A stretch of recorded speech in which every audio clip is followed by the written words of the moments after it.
Selamat pagi anak-anak ibu kelas 8. Apa kabar? Salam sehat. Salam jumpa kembali dalam pembelajaran kita IPA pada hari ini. Anak-anak ibu, sebelum kita mulai pembelajaran kita, terlebih dahulu kalian berdoa dulu.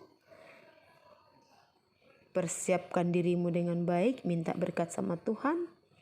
Dan mari kita persiapkan alat-alat tulis kamu, buku catatan, dan yang lain-lainnya. Dan hindarkan hal-hal yang bisa mengganggu pembelajaran kalian. Nah, setelah hari Senin yang lalu kita sudah belajar mengenai getaran, maka hari ini kita akan belajar mengenai gelombang. Simaklah video ini dengan sebaik-baiknya supaya kalian lebih paham. Dan tolong kalian ulang-ulangi supaya lebih mahir. Dan ketika nanti ujian, kalian sudah menjawab soal-soal dengan baik dan benar. Nah, sekarang mari kita lihat apa yang dimaksud dengan gelombang itu. Ya, kita lihat dulu apa itu gelombang. Ya, ini adalah materi kita yang kedua dari bab ini. Ya. Silahkan kalian amati dengan sebaik-baiknya. Ya, anak ibu, mari kita lihat dulu apa yang kita sebut itu dengan gelombang. Ya nak, kalian tentu pernah melihat gelombang air, ya kan? Banyak jenis-jenis gelombang tali, ya.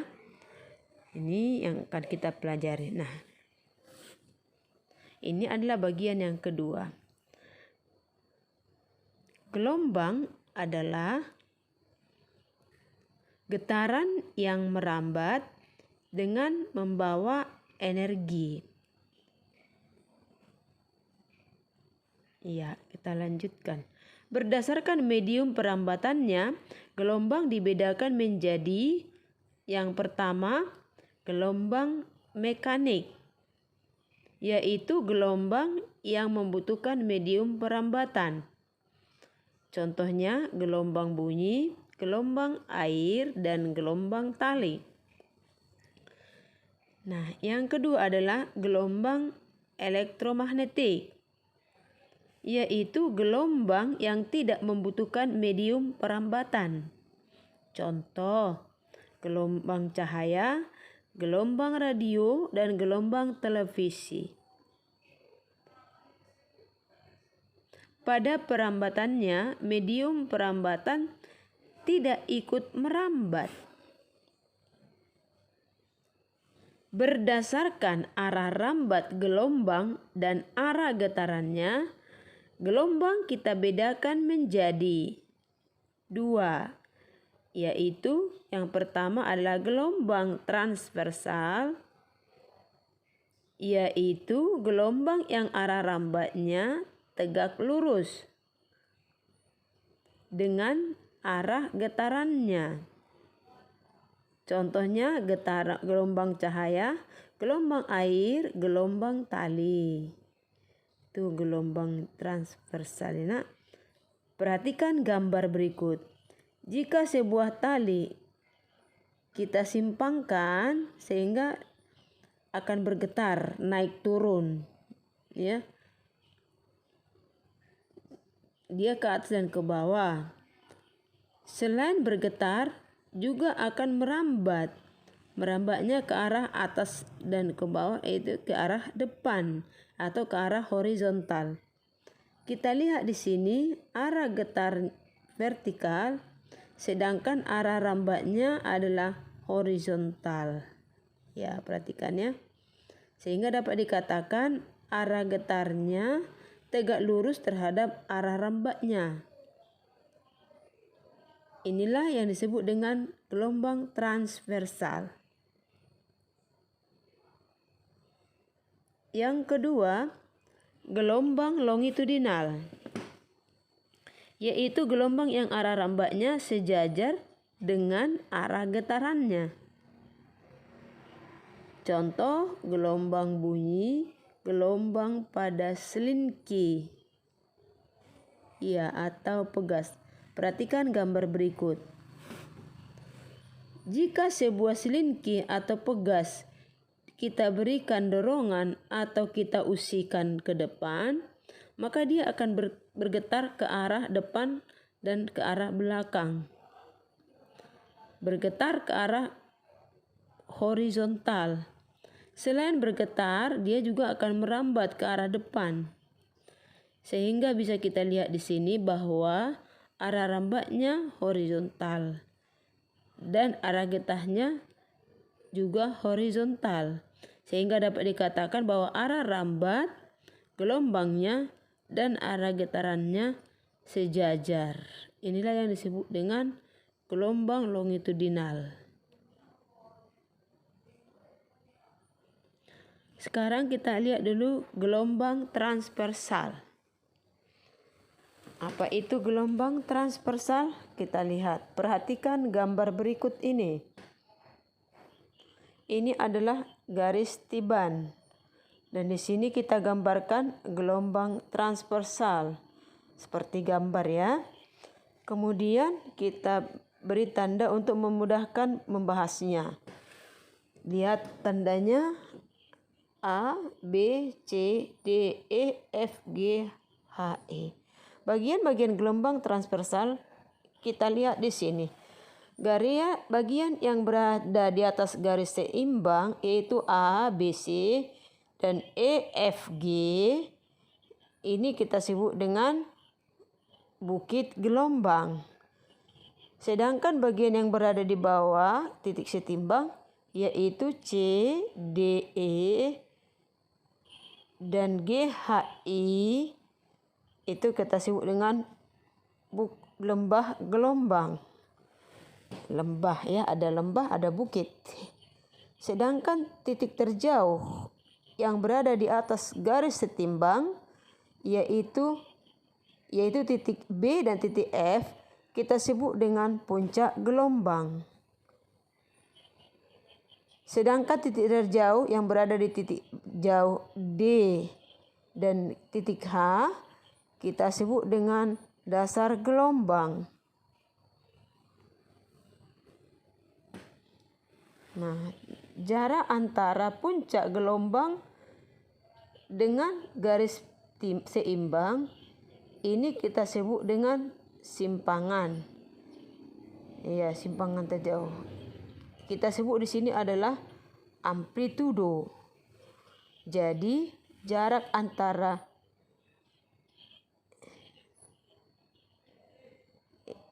dari B aksen dan D aksen adalah amplitudo atau simpangan terjauh. Panjang gelombang atau kita sebut dengan lambda yaitu panjang satu gelombang. Dikatakan satu gelombang yaitu satu bukit dan satu lembah. Jadi dari gambar itu, kalau kita lihat di gambar ini, dari A, B, C, satu bukit, tambah C, D, E, satu lembah. Ini disebut dengan satu gelombang. Satu bukit, satu lembah. Dari A ke E adalah satu gelombang. Jarak dari titik A ke B kita sebut dengan panjang gelombang,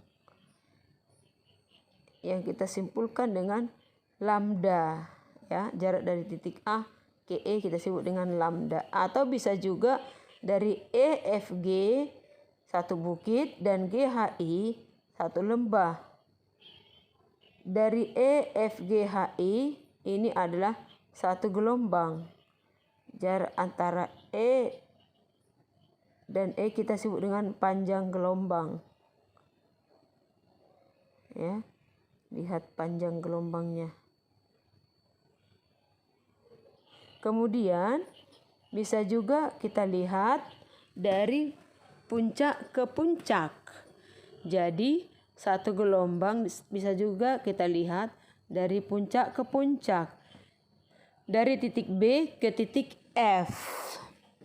Jadi B, C, D, E, F adalah satu gelombang. jarak antara P dan F ini juga kita sebut dengan panjang gelombang.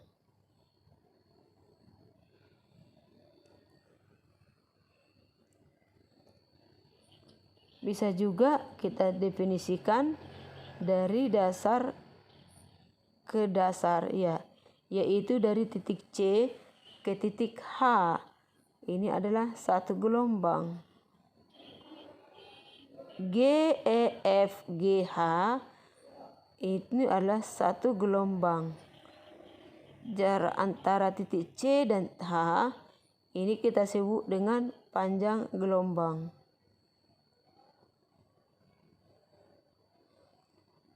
Perhatikan ya nak. Untuk lebih jelasnya kita lihat contoh soal. Perhatikan gambar ya. Garis setimbang, gelombang transversal, huruf A, B, C, D, E, F, G, H, I, J, K, L, M.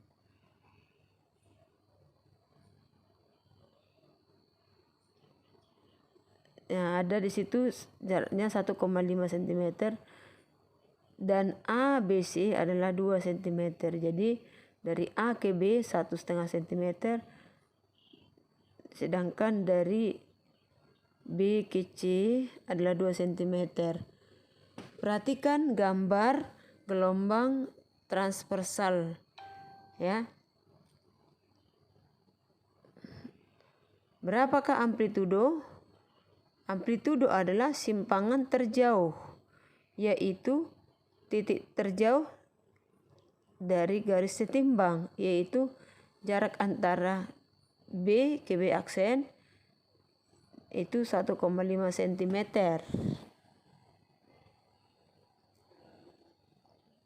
Yang kedua adalah jumlah gelombang. Ya, seperti yang kita bahas sebelumnya, bisa kita lihat yang mana satu gelombang itu. Ya, jadi amplitudo tadi 1,5 meter. Lihat pada gambar. ABC adalah satu bukit dan satu lembah. Inilah disebut dengan gelombang yang pertama. Kemudian dari E, F, G, H, I ini adalah gelombang yang kedua. Dari I, J, K, F, M itu adalah gelombang yang ketiga. Nah, ini 3 di sini. Jadi jumlah gelombang adalah 3 ya. N atau N sama dengan 3. Kemudian panjang gelombang. Panjang gelombang yaitu jarak satu gelombang. Jadi sini sudah diketahui bahwa jarak A sampai C adalah 2 cm. Ini adalah setengah gelombang. Jadi jika yang ditanyakan adalah sepergelombang adalah A sampai E. Kalau ini 2 cm tentunya jarak dari A sampai E ini adalah 4 cm. Sehingga di sini panjang gelombang sama dengan 4 cm. Yang terakhir adalah jarak tempuh gelombang. Kita sebutkan dengan huruf S, yaitu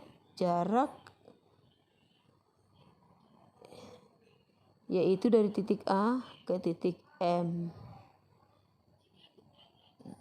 Jika kita lihat di sini dari titik A ke C 2 cm, tentunya dari A ke M 1, 2, 3, 4, 5, 6. Jadi 2 cm kali 6 yaitu 12 cm. Ini adalah S. Atau bisa juga kita hitung jumlah dengan menggunakan rumus S sama dengan H kali Z, yaitu 3 kali 4 sama dengan 12. Jadi adalah 12 cm.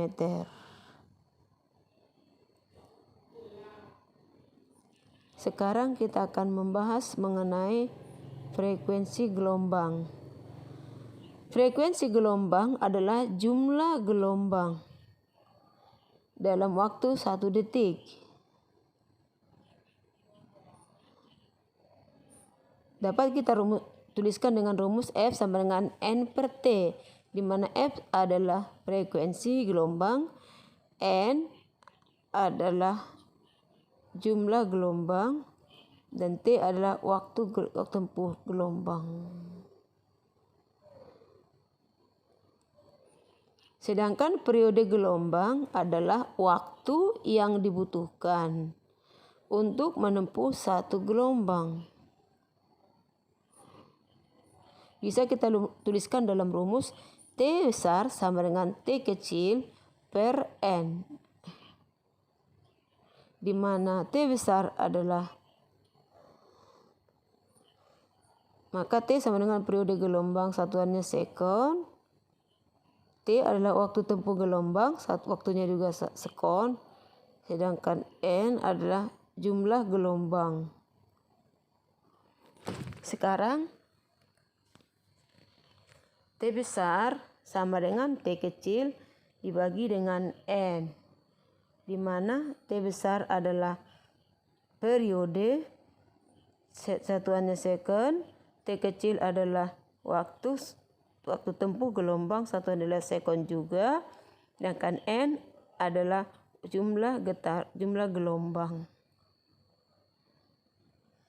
Sekarang kita akan membahas bagaimanakah hubungan antara frekuensi dan periode.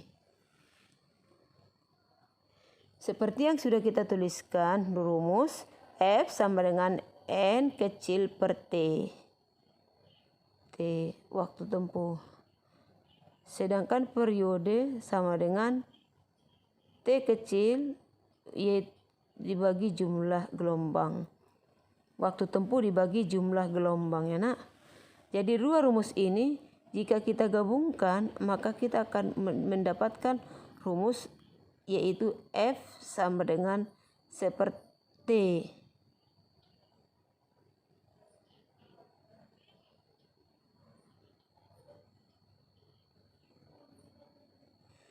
jadi F sama dengan seperti T sama dengan seper F. F sama dengan frekuensi, satuannya hertz. N sama dengan jumlah gelombang, T besar adalah periode, satuannya sekon, T kecil adalah waktu tempuh, satuannya juga second. Untuk lebih jelasnya, mari kita lihat contoh soal yang kedua. Perhatikan gambar. Gelombang transversal, di mana waktu yang dibutuhkan untuk menempuh jarak dari titik A, B, C, D, E, F, G, H, I adalah 4 sekon atau 4 detik.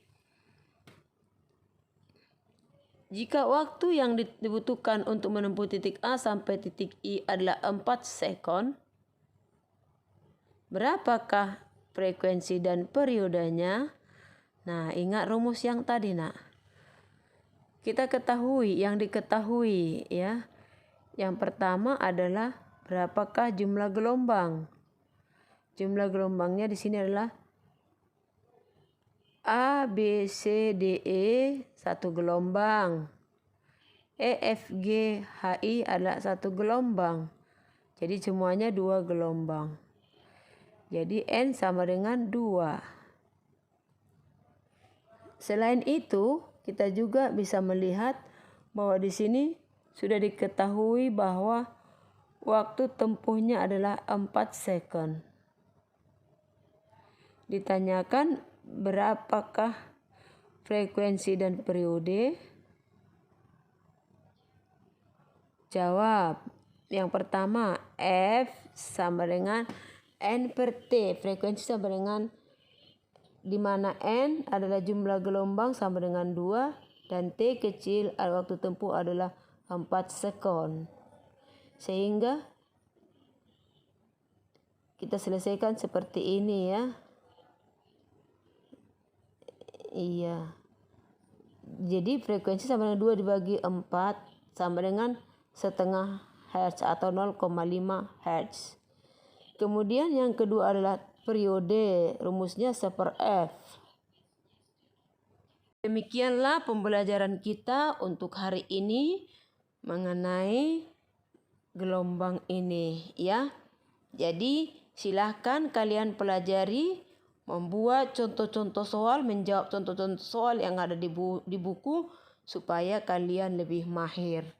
Maka catatlah pelajaran ini dengan sebaik-baiknya di buku catatan kamu beserta dengan soal-soal supaya nanti kita akan belajar dengan baik dan kalian dapat menyelesaikan soal-soal. Demikian, salam sehat. Terima kasih atas perhatian kita. Terima kasih.